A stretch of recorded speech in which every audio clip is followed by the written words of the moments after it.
I mean, should we talk about Callum Hudson-Odoi as well? Because I think Callum Hudson-Odoi is going to have... kind of old news, though.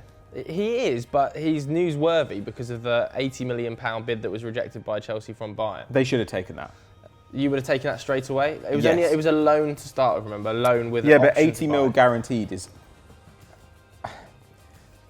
If you value Callum Hudson-Odoi at more than 80 million, why did you go out and spend like 200 million on your front line this summer? If you think Callum Hudson-Odoi is that good... But they didn't my argument to that would probably be none of those players are natural right wingers. Pulisic has played there and Ziyech has played there. But he's probably going to play in like sort of rotation with Hudson-Odoi. 80 mil is so much money. Like when you look at players who've cost over like 75 mil in football history, there aren't that many.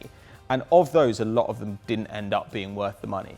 Like Coutinho wasn't worth the money, Dembele wasn't worth the money, Griezmann wasn't worth the money. Like Maguire was overpriced. Like Bayern have Kepa was terrible. Pepe is not good. Like there are loads of these guys where you're just like, 80 million is still an unbelievable amount of money. For Bayern to bid that as well is insane.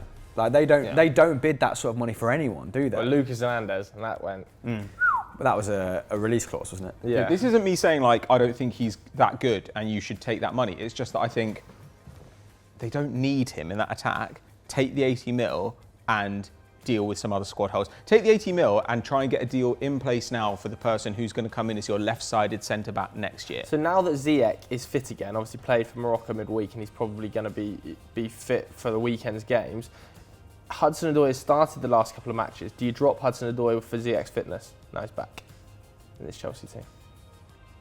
I probably wouldn't play either. Probably wouldn't start either. What do you mean you wouldn't start over? They've got to start somebody out there. No, my Chelsea attack, my first You're choice playing Chelsea... Pulisic on the right, My Werner first- on the left and Taryn through the middle, aren't you? Is this a Like a 4-3-3? clown. Or is I Lampard? think that's probably my first choice. I Is knew that Lampard- you'd say that. It depends who you're playing. It depends who you're playing. Yeah, is he persevering with the 3-4-3? What's going on at Chelsea at the moment? Like when I watch him, I still feel like he doesn't know his best system or best 11. It's almost like he's not a very good man. Well, surely when he actually... What do you mean, come on? What's the evidence that he's a very good manager? He's fine. He got top forward Chelsea last season on a transfer ban. He's definitely competent. With a transfer, competent at the moment, transfer but- ban which saw them bring in Pulisic and Kovacic is not But that much also of a saw transfer them lose ban. their best player, potentially in like the last decade. Yeah, but also we looked at it and we were like, oh, he's done an amazing job because look how well he's done with these academy players. But I think we're all acknowledging, like with Reece James, for example, that these academy players are actually really good.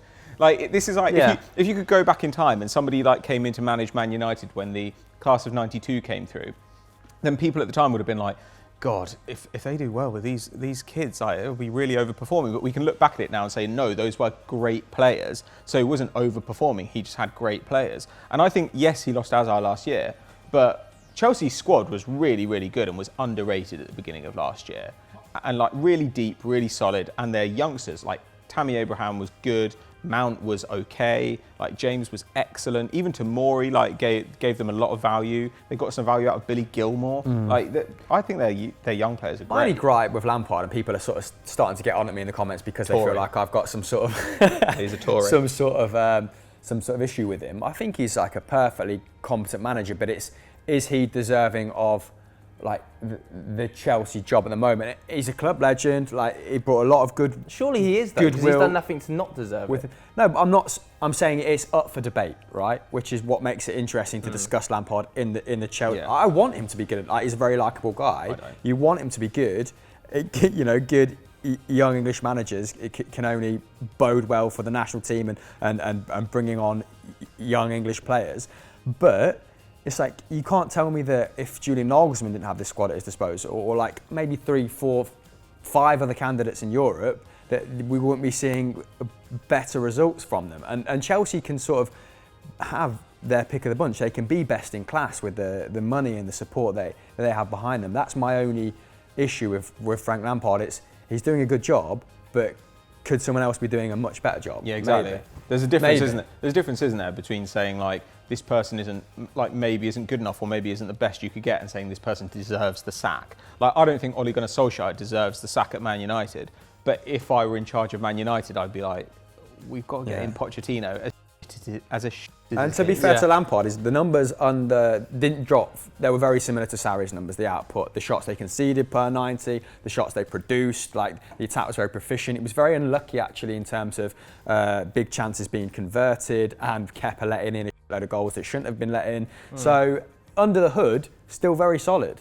But up at like 66 points, like might have finished 6th in another season. Yeah, but equally, for me, I just think that I actually think Lampard's done a really good job with that Chelsea team. I think solid. I don't think poor, but solid. I think solid. And I would have to say I wouldn't play Tammy in their best team. Really? Yeah, I just don't think. He was so good last year, though. Yeah, but I think you saw towards the back end Frank starting to favour Giroud over him. Yeah, but I think that's an example of Lampard like not being good at his job. Like I think that's an example of him like doing bad talent evaluation. And when I think you've got Timo, who in my opinion does do his best work through the middle, I think you play Pulisic, Timo, Ziyech, Havertz in the hole would be my. And then I've got no issue with that. I think it depends who you're playing. Like it's just with certain people. Like if I wanted to break down a sitting defence, I play Ziyech.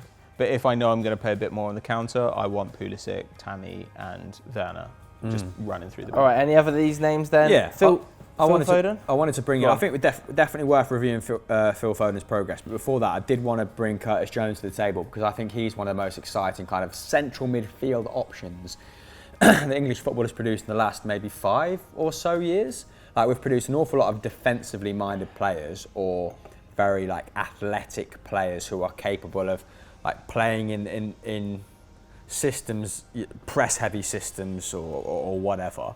But Curtis Jones, with the ball at his feet, extremely exciting talent. And he only got like 130 minutes last season in the Premier League, and it feels like he got more because he was given chances at big stages of cup competitions, wasn't he, last season? And he performed really well against a strong Everton side in a Merseyside derby, which I believe was in the League Cup as well, or the FA Cup. I think he might have been in the League Cup. One of the actually. cups, yeah.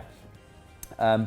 But yeah, he's already got 60 minutes this season in the Premier League, so he looks like he's going to be used a little bit more as a rotation option, or heavily in the latter stages of games. I don't know whether he's going to get much game time this season, though, is he? He's definitely going to get more than 120 minutes. Yeah. If he can get like 800 minutes, I'll be delighted for the guy. If he can get like 8 to 10 starts, that would be superb. I do wonder, though, if Liverpool should have sent him out on loan. With the roster of central midfield talent they've got, Thiago, Jordan Henderson, Naby Keita, Wijnaldum, Alex Oxlade-Chamberlain, Fabinho. So like 6 central midfielders for those 3 roles. But I do think he offers something a little bit different to most of them, if not Thiago's obviously the most well-rounded central midfielder in the world. But he's just so comfortable on the ball, great chance creation. Not maybe as like defensively tenacious as he could be. I don't get me wrong, I think he's great, but I think he could have played every minute of every game for somebody in the Championship this season. Had a really that's a good point. Platform season, a bit like when we sent Dean Henderson to Sheffield United. And he's a great player, and when Mason Mount went to Derby, Reece James went to Derby, Tammy went to Villa. I think he probably needs that season where it's like, I'm going to play every minute of every game, senior men's football, and show Liverpool why next season they don't need to renew Wijnaldum's contract. Even lower down the Prem, like a Palace or someone could have found a home for him. I think a lower side in the Premier League would have been a great destination.